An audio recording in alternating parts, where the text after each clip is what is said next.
on parle des people seen séparation ak seen mbir ak xujur xajar xotaan waaw tout ça voilà on va commencer ci Chris Brown parce que ñëpp xam nañ ni que lundi dernier la génn prison après 108 jours de détention 1 an la fa waroon def mais dafa demoon def désintoxication moo taxoon mu am remise de peine donc dafa demoon prison parce que dañ ko wax na dem ci ay séances de gestion de colère parce que dañu wax que dafa am maladie boo xam ne moom mooy tax day gaaw a mer di dóor nit ñi yu kenn xamul. il est agressif feebar la si c'est une maladie donc bi mu demee fi ñu koy waree gérer colère bi nag il s'est très mal comporté donc du coup ñu jugé ko tey que 1 an mais heureusement en 108 jours il est sorti. D'ailleurs bi mu nekkee prison anniversaire am foofu la ko fa fekk clip bi mu doon génnee loyal foofu la ko fekk. bi mu génnee nag Karou Cheikh. man demoon naa d'ailleurs ci non man maa ñibbi ah. seeti naa ko sax prison d'ailleurs ki sama xarit la moom. sama xarit la. yàlla baax na. dafa bare sax. yëg naa la sànq lire benn livre en 5 minutes. record du monde. baal record Guinness. lii koy record du monde ah. sax fu ñu koy dugal Guinness mosuñu gis lii.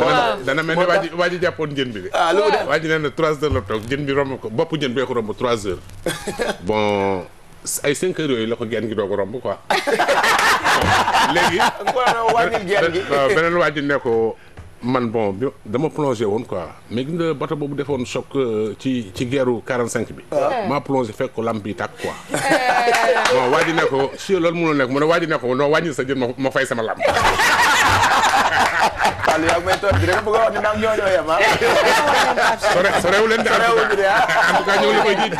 nous sommes des cousins alors moom sama xarit bi voilà Chris Brown bi mu génnee prison Karou Cheikh comme sa xarit la war nga ko xam.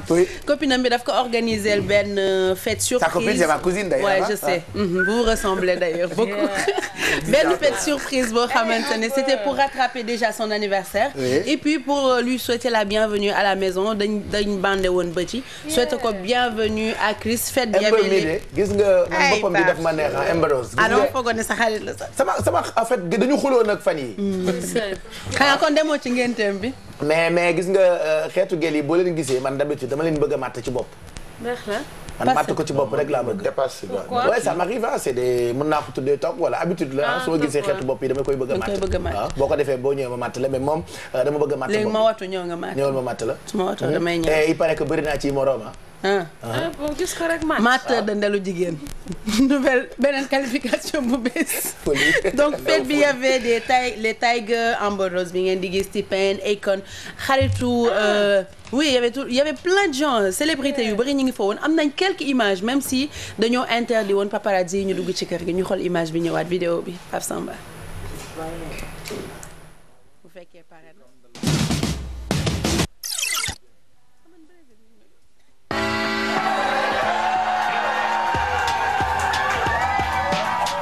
Après avoir passé plusieurs mois derrière les barreaux, Chris Brown célèbre sa liberté avec une soirée surprise de bienvenue. La petite amie de la star, Karou Chetran, a organisé l'événement pour son homme et on dirait qu'elle s'est occupée du moindre détail. Karou a mis un bandeau sur les yeux de Chris pour traverser la maison et rejoindre le jardin où ses amis proches, dont le mannequin Amber Rose, l'ont accueilli. Chris, qui a 25 ans, a été libéré de prison plus tôt après avoir été mis derrière les barreaux pour une violation de sa mise à l'épreuve due à une bagarre. Bien qu'il sourie maintenant, les problèmes de Chris avec la loi sont loin d'être derrière lui parce qu'il doit toujours faire face à un procès pour délit mineur à Washington DC. Voilà, c'était quelques images ci fête bi parce que c'était une fête privée boo xamante ne paparazzi ci buntu bi kese la ñu mën a nekk. mais vous vous avez fatigué. on vous a fatigué on pouvait pas entrer mais kon Pape Cheikh yëg nga ni fête bi ñi fa mandi woon dafa bëree ba nga xam ne. ah non fekk na ma ñibbi nag instant boobu xam naa mooy bi ma ñibbee. kenn du ma ñibbi ay wax yor. génne leen ba pare fekkoon ma dem. parce que j'étais fatigué dama waroon teel a yeewu pour yeewu leen. d'ailleurs yor moom benn xale dama ko indil ci télé. waaw Mouhamed Ndiaye ngi taxaw. bi ngay dem te jamono neexatul. bi ngay dem gis nañ la sax avant maa nii di commencé nga dem ñu filmé nañ la bi ngay génn. Donc il y avait aussi des stars de pornographie yoo xamante ne. pour xumbal fête bi mais tu sais ce qu'elles ont fait. Oui. Juste début fête bi ñu summeeku nekk en bikini di déambuler ci biir kër gi. xumbal fête bi. loolu nag fekk na astafurlah bon. yaa ngi fa woon wala nekk fa woon après mandi bi la de. antenne maa ngi fa woon mais à l'antenne nii nekkuma fa woon. En tout cas c'était une fête jamais vue pour souhaiter bienvenue à Chris Brown donc ñëpp nañu wax ak fête bi. Karrueche remplacé na définitivement Rihanna ci këru Chris Brown parce que xam nga Rihanna Chris Brown dañuy bàyyante mais tout le monde s'attend à ce qu'ils retournent ensemble. Ah oui. D'ailleurs dañu war a gisante ci MTV Music Award bi war a ñëw et tous les deux sont stressés à l'idée de se revoir. Non mais c'est stressant de revoir une personne qu'on a eu à aimer. Non mais mos naa dugg benn société fekk ma amoon benn gel à l'époque jamonoy école noonu j'entre ci entreprise boobu je vois que la fille moom mooy nekkoon ci accueil bi. mais dama dugg rek sama flic de fruf. non mais nit sax boo gisee ko bëgg boo gisee foog sa fit ne rës. même bu ngeen bàyyante bëggante leen. c'est très bizarre. parce qu'il y avait de l'amour, c'est naturel. Moi je me rappelle. yow mos na la dala. temps booy bi ñun temps booy bi bu ñu demoon xale. koñ ba dinañ fa jaar 1000 fois ci jour bi romb lu lii rek. pour gis ko. mais mosoo am koo bëgganteel bàyyi ko rombaat ko sa fit bi def rëf. bon raconte-nous rek ah. bon ça peut arriver ah. mais est-ce que ça t'est arrivé yow. waaw normalement oui arrivé na ma de. waaw. mos na ma arrivé waaw.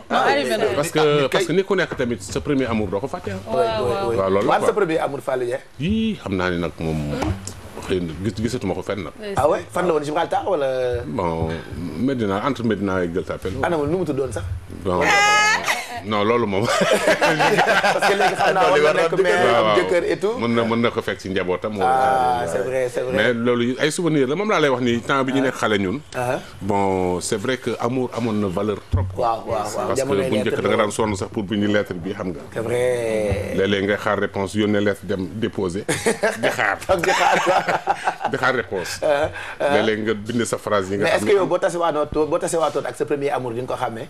ah mais bien sûr. buñ ko peinturoon sax. am nañu surprise pour yow. sa premier amour aujourd'hui. il a eu peur. moi j'ai vu sama premier amour man. la fille on s'est rencontrés il y a je pense 6 ou 7 mois elle est venue ak benn doomam ak ku mu boot. parce que Diallo xàmmeewuloo ma ne. non yow da nga may nuróo ko. lu noot la fii laa ko jox mu ne ma xanaa ko woon ne man la am naa jëkkër rek ba am 4 doom. ma ne ko ah c'est beau. kon tam am naa jabar ba am benn doom. mais voilà quoi. ton premier amour toi. oui mais je me rappelle. Elle est pas mariée. Elle était mariée je pense. Elle était bon je sais plus. Je pense qu'elle était mariée. ton premier amour toi. Ça fait quelques années que j'ai plus de ces nouvelles mais on est resté amis quand même. ton premier amour toi. non on s'est mariés maintenant je suis Madame Ndiaye. ah mooy sa premier amour. ok yaa tiriyaa nag yow yaa tiriyaa te mën a dëkk ci dëkk bi yow yaa fii Kim Kardashian yaa ma jaaxal. ton premier amour Alfie. ah tu as oublié. ok d'accord à cause de monsieur Pell. c'est marquant kenn du ko fàtte. d'accord et Alfie rek léegi jox naa raw gàddu bi Alfie moom rek moo fi tontu bu. j'ai oublié. elle vient en France. voilà bu moo mën a d'accord. vas-y. donc voilà ñoom seen retrouvailles comme ni nga koy waxee gisante fit bi na tëf. ce sera filmé par le monde entier donc. maa ngi.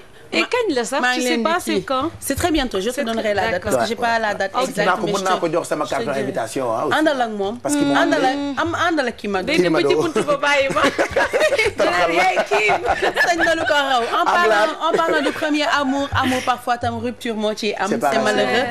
voilà comme Jennifer Lopez ak Casper Smart plutôt bi ñu doon commencé génn ñëpp dañ doon wax duñu yàgg parce que le gars c'était un danseur bu am 27 ans. Elle a 44 ans actuellement. Donc après Djilo. waaw loo. ah naa ko loo.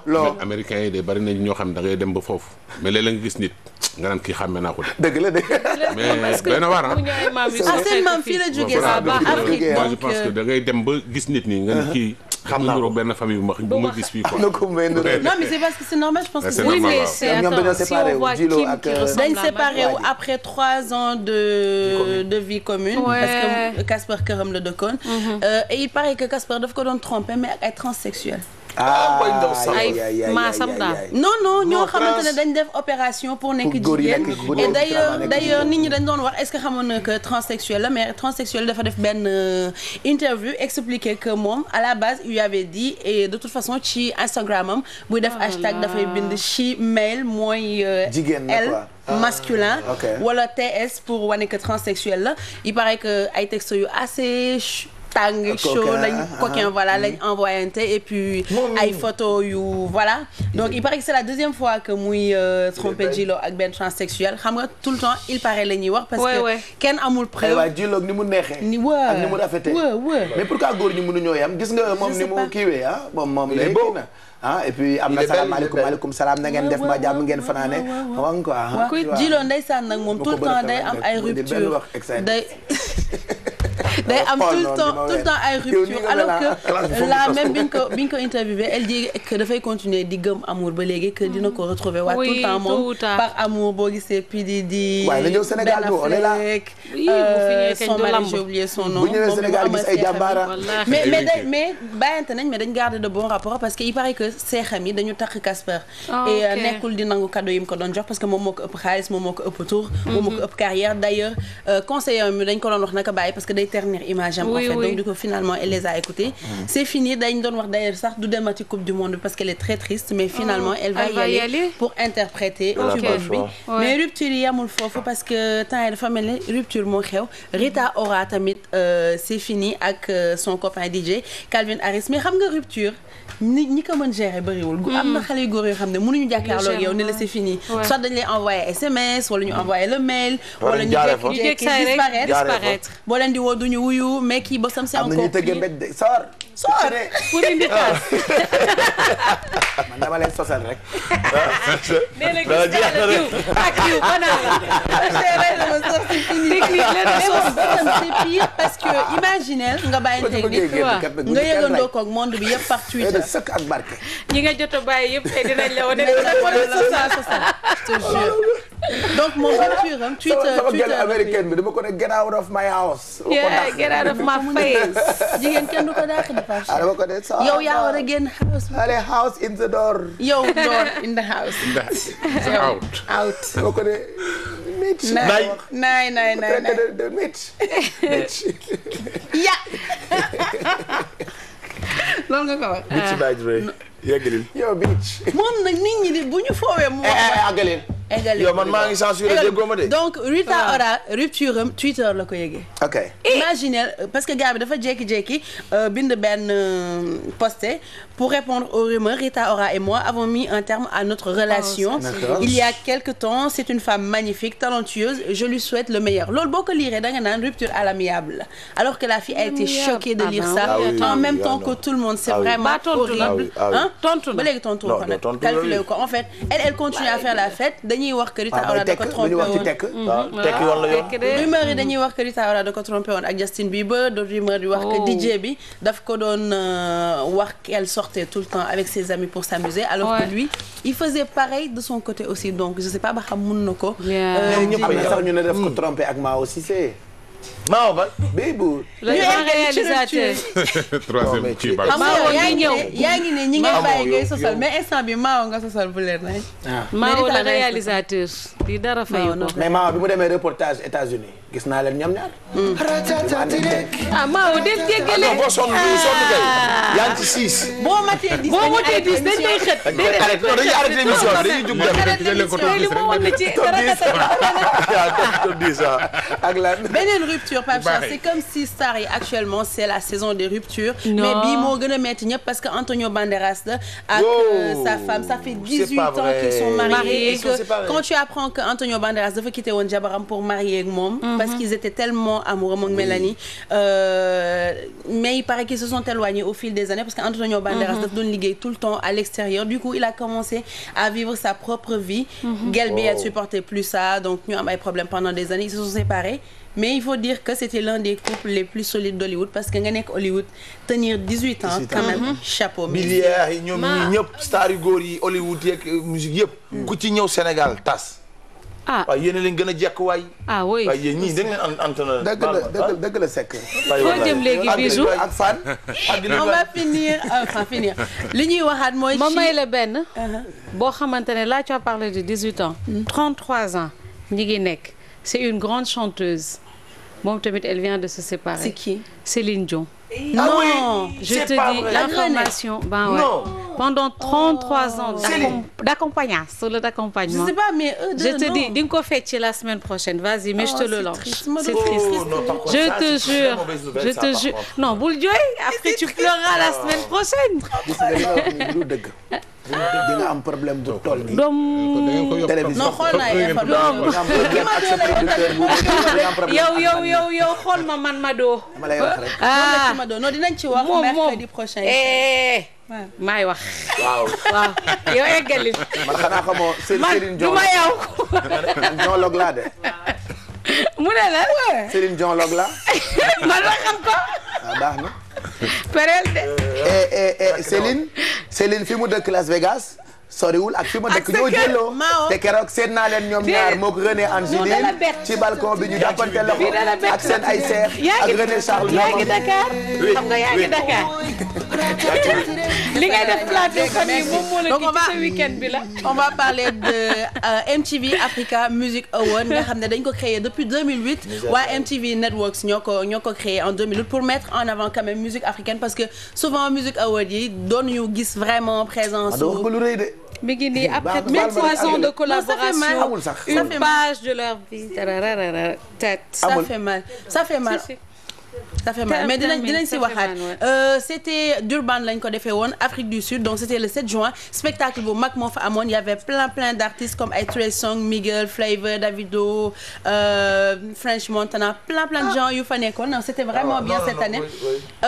Nigériens yi nag ñoom ñoo jël presque prix yëpp. ba si best female artist Tiwa Savage moo ko jël am nañ photo mooy bi ñu njëkkoon wane Davido sunu waa ji sunu xarit bi. moo jël best male artiste ak artiste de l'année bu 2014 bi ci MTV Africa Music Award yi d'ailleurs demain ñoom ñoo nar a nekk coup de cœur ak waa Mafiki Zolo ñi nga xam ne Afrique du Sud lañ nekk ñoom ñoo nekkoon meilleur groupe et on finit par le cinéma. ma lay nax de. koy na. yow. amul. am na de dama lay nax de. am na déggoo dama la ne 33 ans de collaboration. Ils travaillent pas ensemble. Non, attendez.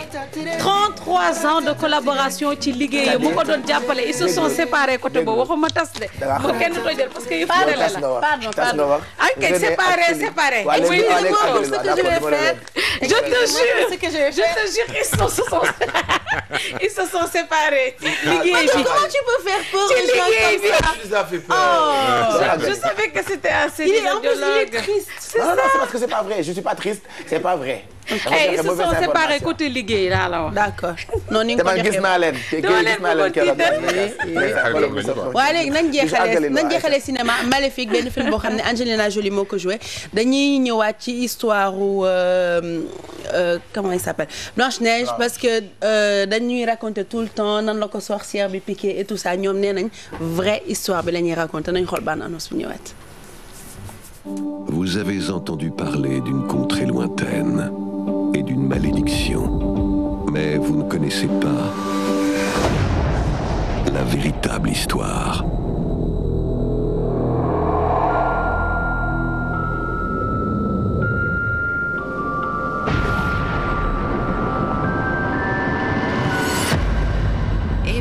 Eh bien.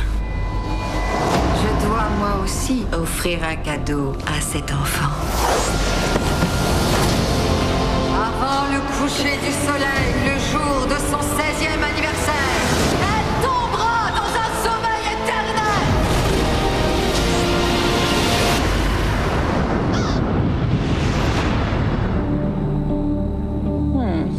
Elle est si laide. Elle pourrait presque inspirer de la compassion.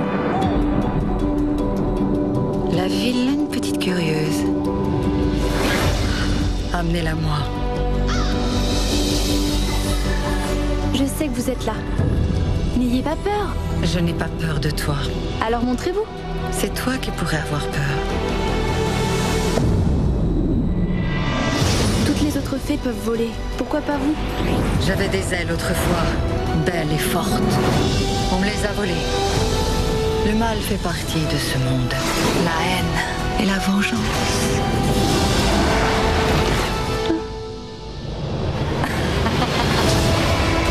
J'en appelle à toutes les créatures de l'ombre. Combattez à mes côtés!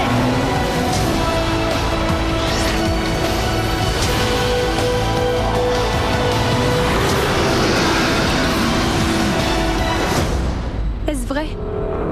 Êtes-vous maléfique?